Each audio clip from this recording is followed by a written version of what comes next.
ఏముంటాయి, మన వాళ్ళంతా తల చోట సెటిల్ అయిపోయారు. చదువుకున్న వాళ్ళంతా టీచర్లు అయిపోయారు, చదువుకున్న వాళ్ళంతా స్కూల్ ఎట్టేశారు. తెలివైన వాళ్ళు అప్పులు ఇచ్చి వ్యాపారం చేస్తున్నారు, తెలుగు తక్కువ వడ్డీలు కట్టి వ్యవసాయం చేస్తున్నారు. అలా బయటికి వెళ్ళి కాఫీ తాగు దమ్ము కొడదాం రారా. ఒక్క నిమిషం అత్తకి చెప్పొస్తాను. ఇప్పుడు చెట్ల గురించి ఆవిడకి ఎందుకు, అనవసరం కదా.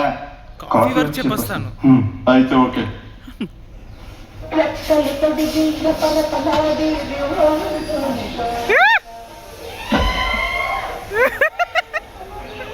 సాంబార్ చప్పగా ఉంది.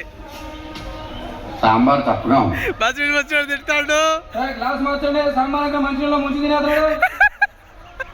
చాలా రోజులు అయిందిరా ఇక్కడికి వచ్చి. వస్తున్నావా?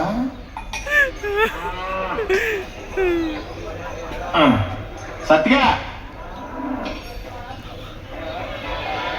బావా, నీకు ఎప్పుడు మన శేఖర్ గడి విషయంలో బాధ అనిపించలేదా? నాకు మాత్రం చాలాసార్లు మనం తప్పు చేసామనిపించిందిరా. ఇప్పుడు అవన్నీ ఎందుకురా? ఎందుకంటావేంట్రా? మరి అప్పుడే చెప్పొచ్చు కదా. అప్పుడు నా వయసు 10 ఏళ్ళు. అప్పుడు ఆడ వయసు 10 ఏళ్లే. ఏంటంటే చెప్పరా, నువ్వు అలా చేయటం మాత్రం తప్పురా. ఎలా చేయటం? జీవితంతో పందెం కాయటం, అది 10 ఏళ్ల వయసులో. కరెక్ట్ అంటారా? ఎవరి జీవితం ఎవరు పందెం కాశారు? ఎవరు వయసు 10 ఏళ్ళు? నేను ఇన్ఫర్మేషన్ చెప్పట్లేదండి, ఫీలింగ్ గురించి చెప్తున్నాను. ఎందుకు ఫీల్ అవుతున్నావు? ఫీల్ అవ్వాల్సిన సంఘటన కాబట్టి. ఏంటా సంఘటన? ఎందుకు సార్ పాతగాయని మళ్ళీ చెప్తారు?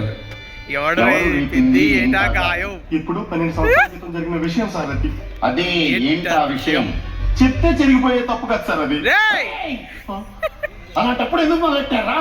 నా మానవ నేను మాడిపోయిన మసాలా దోశ తింటుంటే జ్యోతిలక్ష్మి డాన్స్ చేసినట్టు వినిపించకుండా కనిపించకుండా చూపించకుండా తినేసిందేవాడు.